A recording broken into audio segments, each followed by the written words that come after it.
Mustafa Kemal Atatürk adalah presiden penghancur Khalifah Utsmani.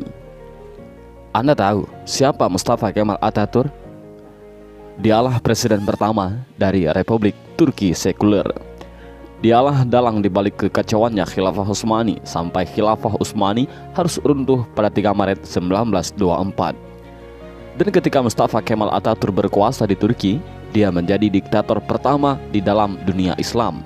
Dia memerintah dengan tangan besi. Habis semua umat Islam dalam genggaman tangannya.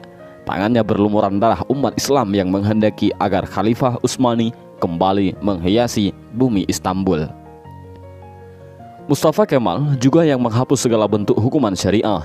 Dia yang menghapus hukum potong tangan bagi pencuri, hukum rajam bagi penzina, hukum qisas bagi pembunuh, lalu digantinya dengan hukum penjara.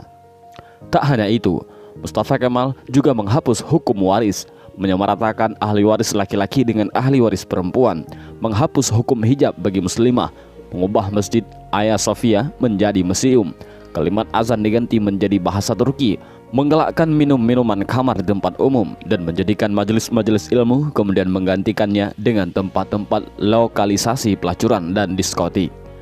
Tak hanya mengubah sistem pemerintahan Turki yang Islami menjadi sekuler, Mustafa Kemal juga memiliki sifat sombong sebagaimana Firaun. Dalam suatu kesempatan, Mustafa Kemal berpidato di hadapan para tentara ex-tentara khilafah.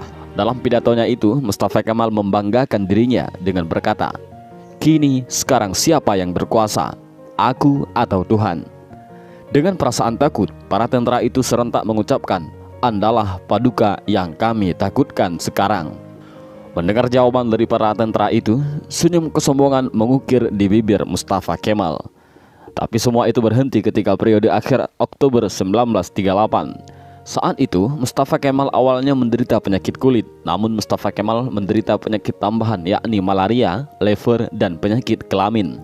Dokter pribadinya pun memberi salep dan dioleskan di kulitnya yang luka karena garukan dari kukunya.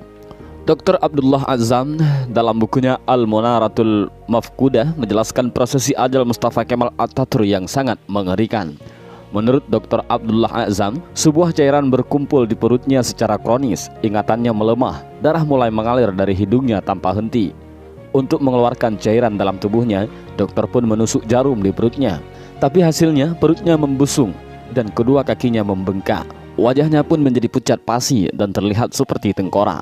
Mustafa Kemal yang sedang sakit menderita itu, kesehariannya dilengkupi rasa panas yang luar biasa.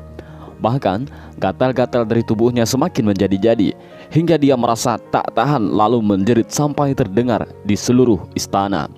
Para pekerja istana sangat ketakutan. Ketika Mustafa Kemal sudah menjerit karena kesakitan, badannya yang panas hingga melebihi suhu normal membuatnya tak mau masuk istana. Dia meminta dibawa ke tengah-tengah laut untuk menurunkan suhu tubuhnya, tapi suhu tubuhnya selalu naik dan malah panas.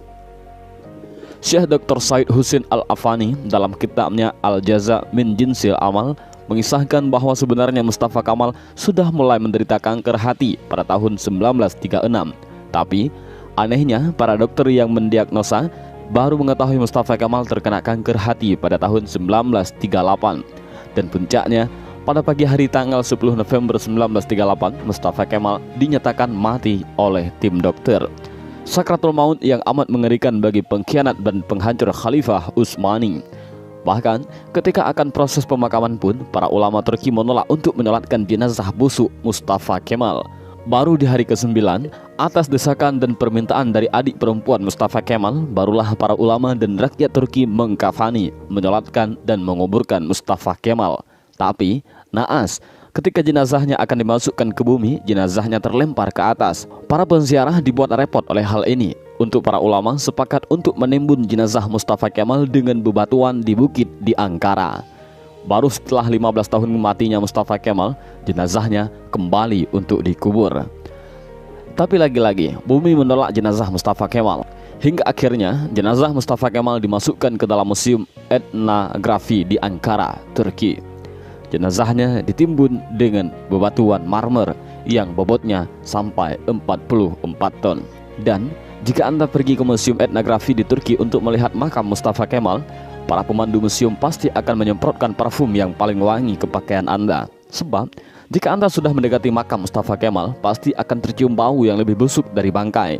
Pihak museum pun mengakui jika sumber bau busuk itu bukan dari WC ataupun septic tank yang bocor, melainkan di areal makam Mustafa Kemal Atatürk. Kisah ini memberikan i'tibar, seperti kata beberapa ulama, kalau kamu benci dan mencoba menjegal khilafah, maka kamu akan melawan Allah.